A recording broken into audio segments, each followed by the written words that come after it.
हरिशरण।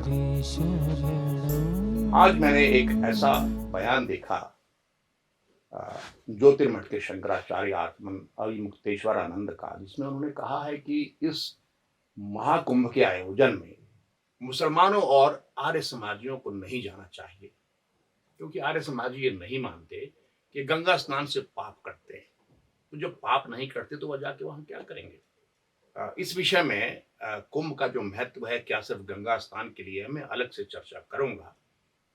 लेकिन अगर ऐसा होता भी तो इस समय ऐसी बात कहने का कोई मतलब नहीं बनता है। अभी मुक्तेश्वरानंद जी एक सूफी संत हैं और निश्चय ही उनसे उनकी जीवा से ऐसे शब्दों का स्खलन हो गया होगा। उनका शायद ऐसा विचार नहीं होगा, लेकिन अगर विचार है तो यह परिष्करणीय है।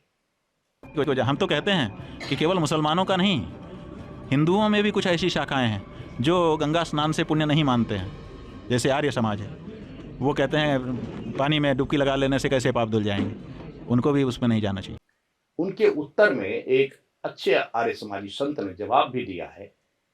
कहीं वेदों में नहीं लिखा है, किसी शास्त्र में नहीं लिखा है हिंदुओं के कि किसी नदी में स्नान करने से या गंगा स्नान करने से पापों का नाश होता है, क्योंकि पाप शरीर में नहीं होते हैं, पाप तो मन में होते हैं।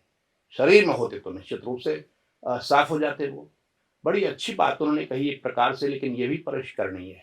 मैं आदरणीय शंकराचार्य जी से 2 प्रश्न करना चाहता हूं और मैं आपसे पूछना चाहता हूं कि अगर गाय का कलेजा खाने वाला कोई विधर्मी कुंभ में जाकर के गंगा स्नान करके आ जाए तो क्या वो पाप से मुक्त हो सकता है? शंकराचार्य मुझे बताएं कि पाप कहाँ रहते हैं।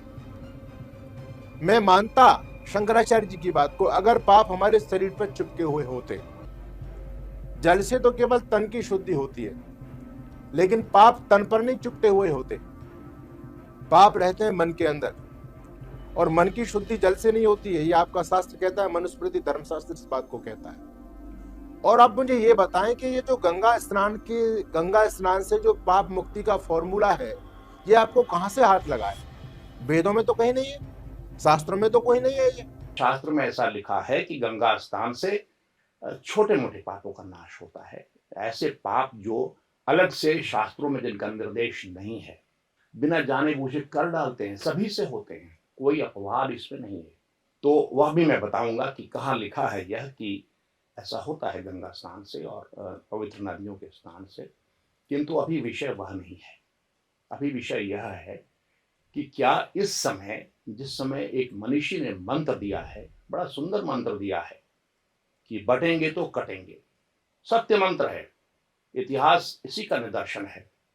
और इस समय इस मंत्र के चलते और एक उठती हुई लहर के चलते जब हिंदू नवजागरण हो रहा है, ऐसे में सांप्रदायिक वैमनस्य फैलाना किसी भी संत के लिए उचित नहीं है।